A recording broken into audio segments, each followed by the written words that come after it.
وما يكفر بها إلا الفاسقون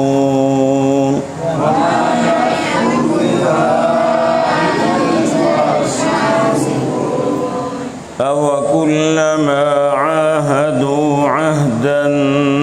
نبذه فريق منهم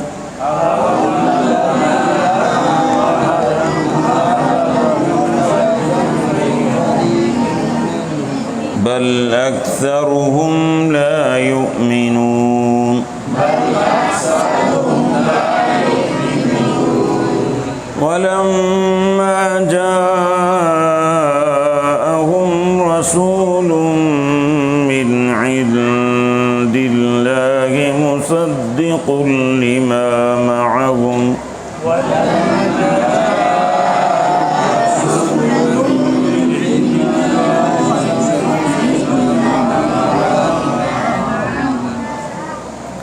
نبذ فريق من الذين أوتوا الكتاب كتاب الله وراء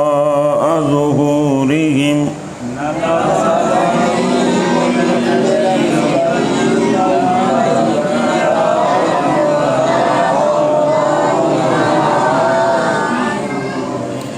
كأنهم لا يعلمون وَلَقَدْ اور البتہ تحقیق انزلنا ہم نے نازل کی الیک آپ کی طرف آیات نشانیاں بینات واضح وما یکفر نہیں انکار کیا بہا اس کا الا الفاسقون مگر نافرمانوں نے وَكُلَّمَا کہ جب بھی عاہدوا انہوں نے عہد کیا عہدن کوئی عہد نبذہ پھینک دیا اسے فریقن ایک گروہ نے منہم ان میں سے بل اکثرہم بلکہ اکثر ان میں سے لا یؤمنون نہیں ایمان لاتے ولما جاءہم البتہ جب آیا ان کے پاس رسول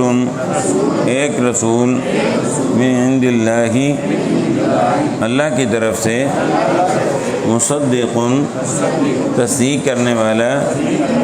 لما معہم اس کی جو ان کے پاس ہے نبذ پھینک دیا فریقن ایک گروہ نے من الذین ان لوگوں سے اوتوا الکتاب جو کتاب دیے گئے کتاب اللہ اللہ کی کتاب کو وراء ظہورہم اپنی پیٹھوں کے پیچھے کأنہم گویا کہ وہ لا یعلمون نہیں وہ جانتے وَلَقَدْ أَنزَلْنَا البتہ تحقیق ہم نے نازل کی الیک آپ کی طرف آیات نشانیاں بینات واضح وما یکفر نہیں انکار کیا بہا اس کا الا الفاسقون مگر نافرمانوں نے اوَكُلَّمَا کیا جب بھی عاہدوا انہوں نے عہد کیا عہدن کوئی عہد نبذ تو پھینک دیا فریقن ایک گروہ نے منہم ان میں سے بل اکثرہم بلکہ اکثر ان میں سے لا یؤمنون نہیں ایمان لاتے ولما جاءہم البتہ جب آیا ان کے پاس رسول ایک رسول من عند اللہ اللہ کی طرف سے مصدق تصدیق کرنے والا لما اس کی معہم جو ان کے پاس ہے نبذ تو پھینک دیا فریق ایک گروہ نے من الذین ان لوگوں سے اوتوا الکتاب جو دیے گئے کتاب اللہ اللہ کی کتاب کو وراء ظہورہم اپنے پس پشت کأنہم گویا کہ وہ لا یعلمون نہیں جانتے وَلَقَدْ أَنزَلْنَا إِلَيْكَ آيَاتٍ بَيِّنَاتٍ وَمَا يَكْفُرُ بِهَا إِلَّا الْفَاسِقُونَ أَوَكُلَّمَا عَاهَدُوا عَهْدًا نَبَذَهُ فَرِيقٌ مِّنْهُمْ بَلْ أَكْثَرُهُمْ لَا يُؤْمِنُونَ وَلَمَّا جَاءَهُمْ رَسُولٌ مِّنْ عِندِ اللَّهِ مُصَدِّقٌ لِمَا مَعَهُمْ نَبَذَ فَرِيقٌ من الذين اوتوا الكتاب کتاب اللہ وراء ظہورہم کأنہم لا یعلمون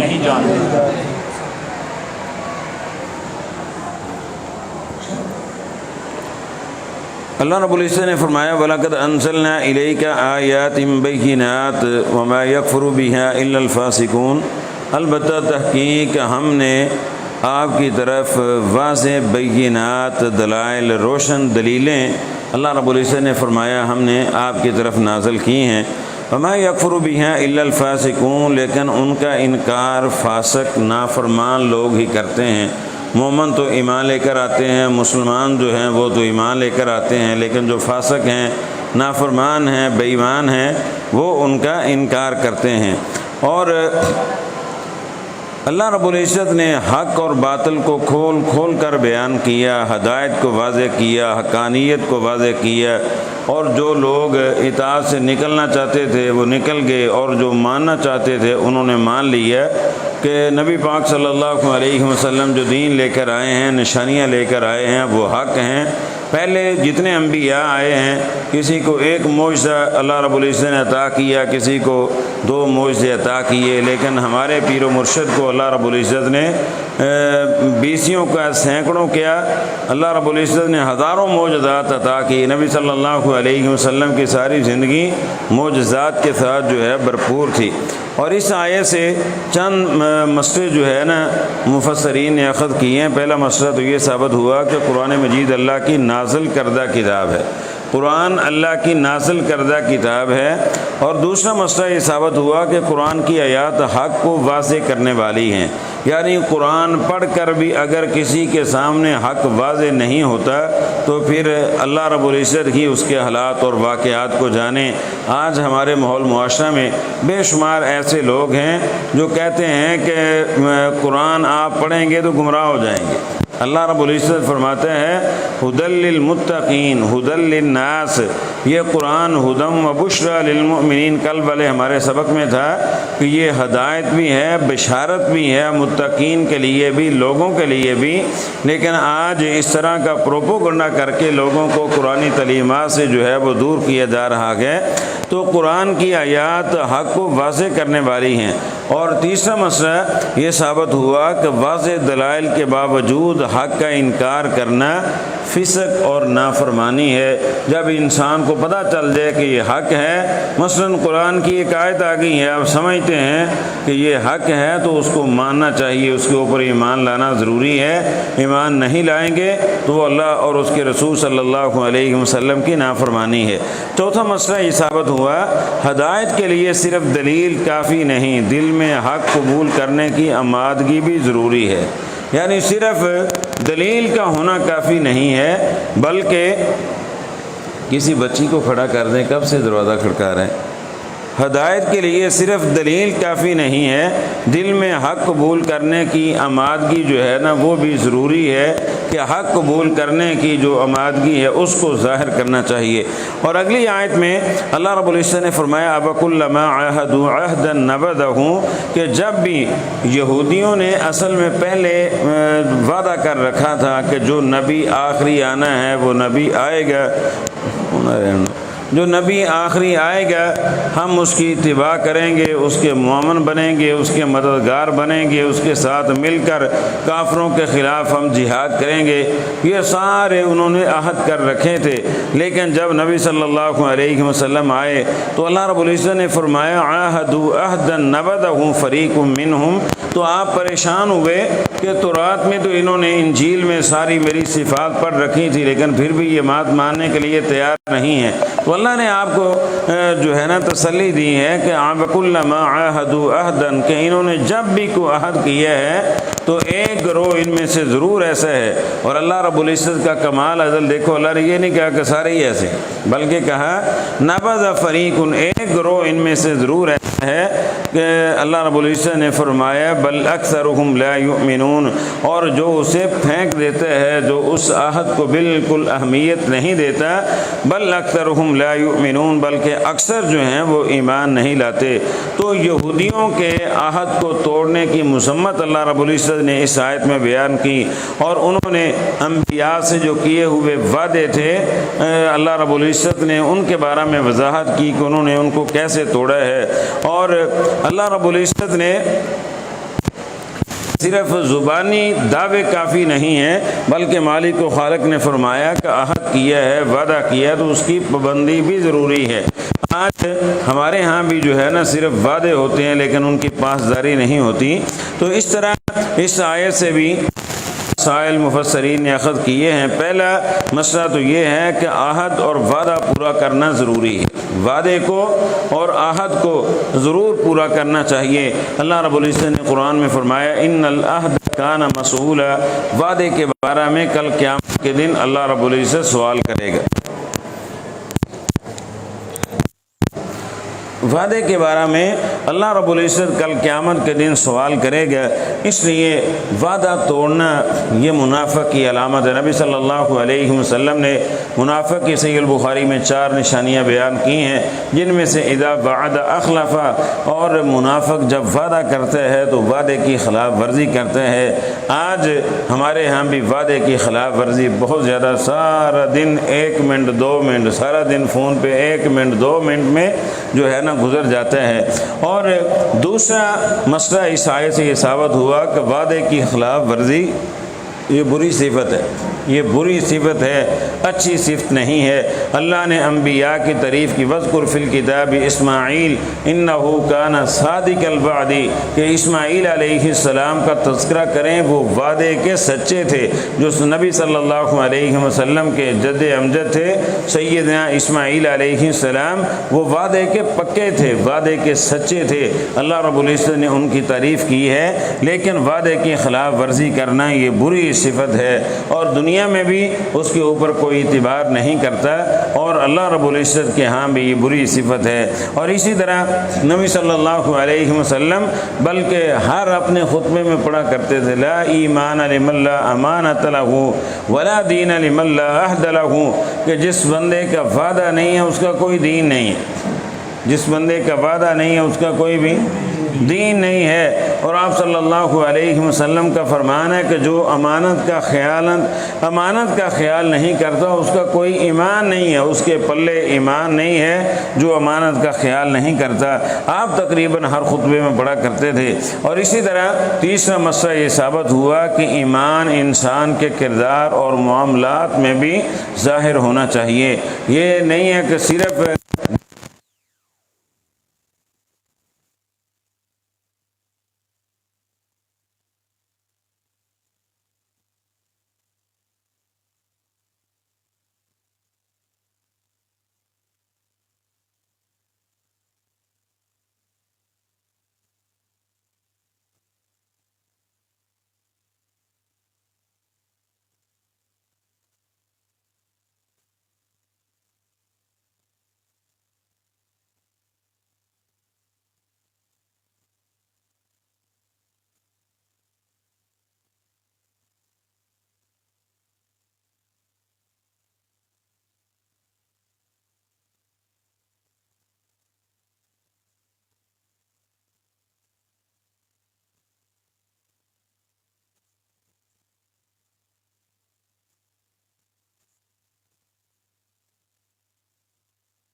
لا الہ الا اللہ۔ اے لوگو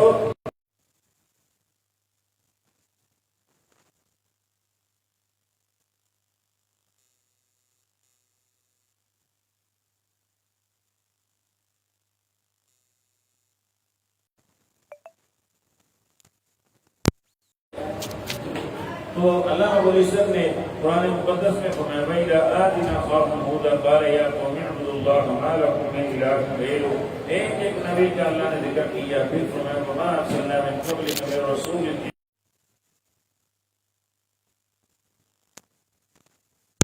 اپنی امت کو یہی تعلیم دی ہے کہ اللہ کے سوا کوئی معبود کو مسعود کو خالق مالک رازق نہیں ہے۔ تو تمام انبیاء کی دعوت جو تھی وہ عقیدہ توحید کی دعوت تھی، اللہ کی اطاعت کی دعوت تھی کہ اللہ کی اطاعت کرنی ہے، فرمانبرداری کرنی ہے۔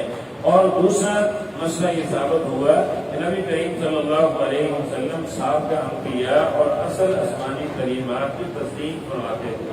یعنی نبی صلی اللہ علیہ وسلم نے سابقہ انبیاء جو تھے، گزرے ہوئے انبیاء جو تھے، ان کی تعلیمات کی تصدیق کی، اور جو ان کو اللہ نے کتابیں دی ان کی بھی تصدیق کی، لیکن جو ان میں سے حق تھا اللہ رب العزت نے بیان کیا، جو تحریف شدہ تھی اللہ رب العزت نے ان کی باتیں بیان نہیں کی۔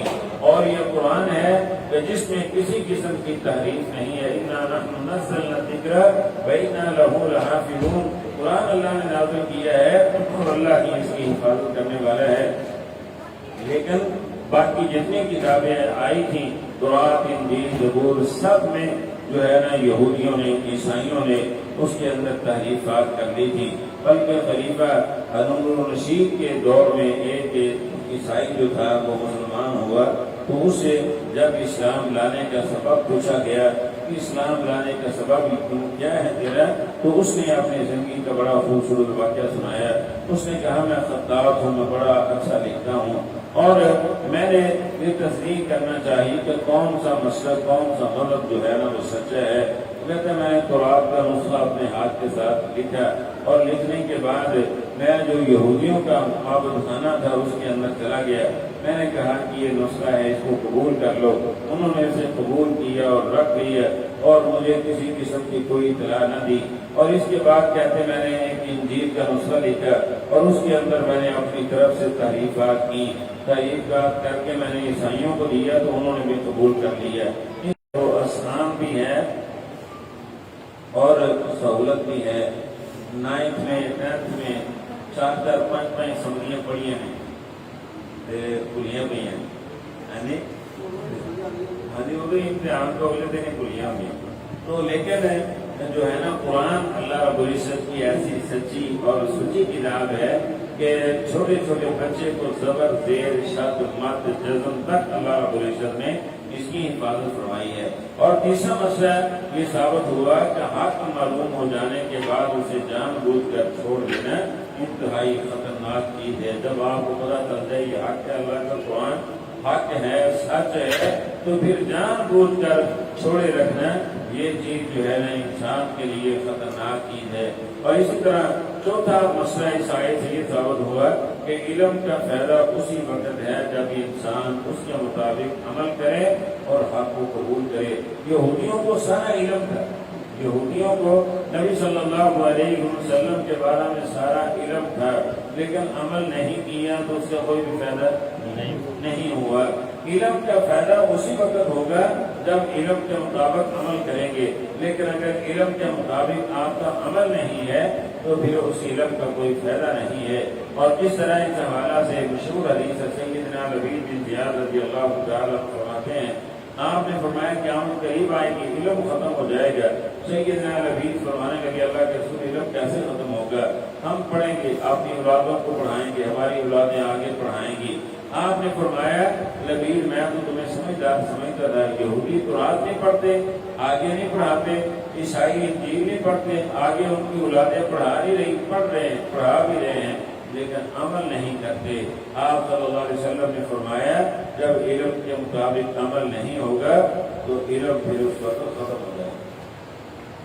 نبی صلی اللہ علیہ وسلم تو قرآن کی سائن سے ثابت ہوا کہ علم کا فائدہ اسی وقت ہے جب اس کے مطابق آپ عمل کریں گے، لیکن اگر آپ کا علم کے مطابق عمل نہیں ہے تو آپ کو اس علم کا آپ کو کوئی بھی فائدہ نہیں ہے۔ اور پانچواں مسئلہ یہ ثابت ہوا کہ قرآن کو نظر انداز کرنا انسان کو ہدایت سے محروم کر سکتا ہے۔ قرآن کو نظر انداز کرنا، آج ساری ہماری قوم نے قرآن کو نظر انداز کر دیا ہے اور سارا دن علماء کو گالیاں دیتے ہیں۔ بس یہ مولویوں نے چکر دے رکھا ہے کہ کون ٹھیک ہے کون غلط ہے، بس سارا دن یہی تبصرے یہی باتیں نظر آئیں گی۔ تو بھائی ہدایت کے لیے آپ نے کیا کوشش کی ہے؟ جو اللہ نے ہدایت کی کتاب نازل کی اس کا ترجمہ پڑھا ہے آپ نے اس کو سمجھا ہے اور آپ نے اس کو پڑھا ہے؟ نہ سمجھا ہے نہ پڑھا ہے،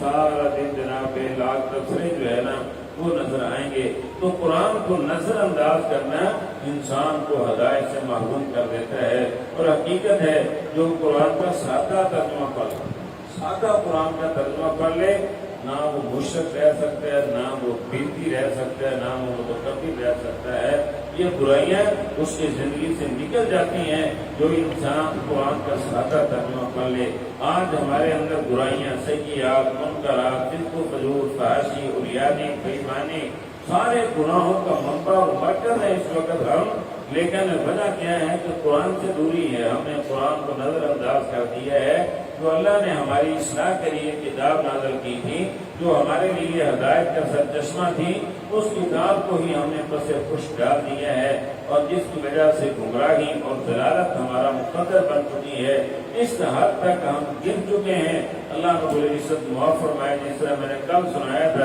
تو مولوی صاحب نے کہا کہ قرآن پڑھیں گے مشرق کریں گے، سارے باپے نے ڈھول کو سرنگیاں بجا بجا کے لوگوں مومن بنا دیتا ہے۔ اس قدر ہم گر چکے ہیں، قرآن کو اس قدر نظر انداز ہم نے کر دیا ہے۔ جب قومیں اللہ کی کتاب کے ساتھ ایسا انداز اپنائیں گی